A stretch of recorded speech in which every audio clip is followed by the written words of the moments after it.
जाने मन तू कहाँ है? मैं घर में हूँ राजा। तो जरा बाहर आ जा।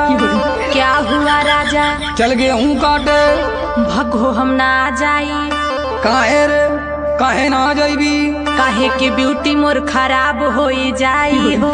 कटी ना गेहूं तलिया के खियाई हो। जेली आयल हवे उहेला के खियाई हो। हाथ में कपलिया के देव घवाई हो। तोहे हम गेहूं काटे वाली लगत हई। तक कतही कमहारानी जी तू हई का? लेके दहेज आइल बानी नई हरे से। हाथ लतियाई के भगाई देहब घर से। देखा कुछ हो कला हमसे ना हो।